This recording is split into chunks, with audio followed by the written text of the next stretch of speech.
Tara, let's! Virgin Island, Bantayan, Cebu! Let's go!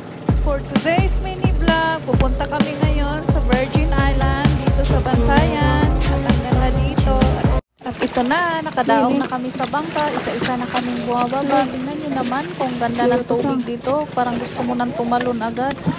Dapat pag bumaba ka ng bangka, hinay-hinay lang kasi napakadelikado ng hagdan. Kasi may karanasan na ako dyan na muntik na akong mahulog sa bangka nung nag-summer kami noon. So, ito na, ipakita ko sa inyo, di ba? Sobrang ganda talaga, basta Bantayan Island. Hinay-hinay lang kasi senior ka na. Iniingatan talaga namin tong mama namin. So guys, ito yung kapatid namin na laging nag-sponsor sa amin para lang mapasaya kami, makagala ng magandang galaan. Dali murang magbayi.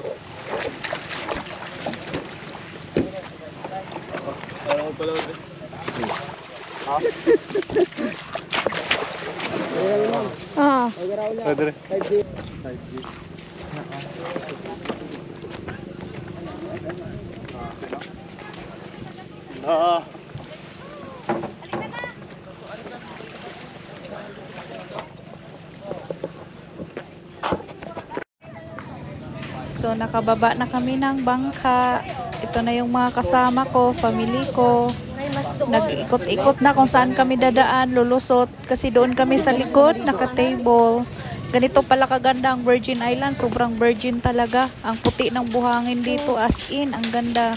Yung tubig pa lang nila, pag daong mo, sobrang blue na blue na.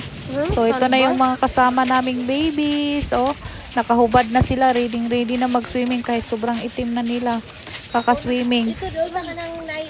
So ito yung sponsor namin, si Madam from Jumerica.